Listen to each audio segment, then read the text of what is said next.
আসসালামু আলাইকুম রহমতুল্লাহ। রবিবার অনুষ্ঠিত দ্বাদশ জাতীয় সংসদ নির্বাচনের পর একটি বিবৃতি দিয়েছে জাতিসংঘের মানবাধিকার বিষয়ক হাই কমিশনার ফলকার তুর্ক। বিবৃতিতে ফলকার তুর্ক সদ্য নির্বাচিত সরকারকে গণতন্ত্র, মানবাধিকার, বিরোধীদের গ্রেফতার ও অন্তর্ভুক্তিমূলক গণতন্ত্রসহ নানা বিষয়ে উল্লেখ করেছেন।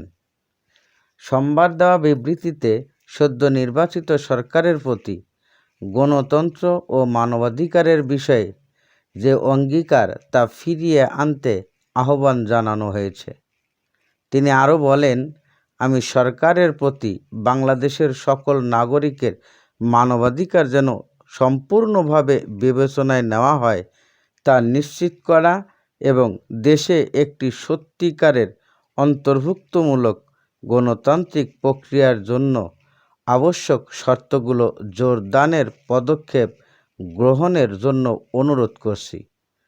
তুর্কের বিবৃতিতে বলা হয়, দেশের প্রধান বিরোধী দল বাংলাদেশ জাতীয়তাবাদী দল বিএনপি নির্বাচন বর্জন করে অগ্নিসন্ত্রাসের মতো রাজনীতি, সহিংসতামূলক কর্মকাণ্ড ঘটেছে বলেও খবর রয়েছে। বিরোধীরা অগ্নিসন্ত্রাস চালিয়েছে বলে অভিযোগ রয়েছে। ফলকার তুর্ক বলেন, এইসব ঘটনা স্বাধীন তদন্ত হতে হবে এবং দায়ী ব্যক্তিদের স্বচ্ছ ও ন্যায়পরায়ণ বিচার প্রক্রিয়ার মাধ্যমে বিচারের সম্মুখীন করতে হবে। নির্বাচনের প্রচার ও ভোটের দিন বিরোধীরা বা নির্বাচিত দলের লোকেরা যে বিধি লঙ্ঘন ও সব অনিয়মের পুঙ্খানুপুঙ্খ কার্যকর তদন্ত হতে হবে কে এর সাথে জড়িত। জাতিসংঘের মানবাধিকার হাই কমিশনার বলেন, বাংলাদেশের অনেক ত্যাগের বিনিময়ে গণতন্ত্র অর্জিত হয়েছে এবং সেটা যেন এখন লোক দেখানো না হয় সেদিকে খেয়াল রাখতে হবে।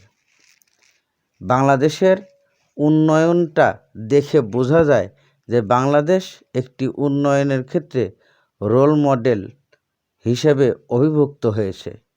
তিনি আরও বলেন, আমি আন্তরিকভাবে আশা করি দেশের রাজনৈতিক ও প্রাতিষ্ঠানিক পর্যায়ে এটা প্রতিফলন ঘটবে। বাংলাদেশের সব মানুষের ভবিষ্যৎ এখন ঝুঁকির মুখে বলেও আশঙ্কা প্রকাশ করেন ফলকার তুর্ক। এছাড়াও তিনি দেশের নির্বাচন কেন্দ্রিক সকল সহিংসতার পুঙ্খানুপুঙ্খরূপে তদন্ত এবং সঠিক বিচারের দাবি করেন।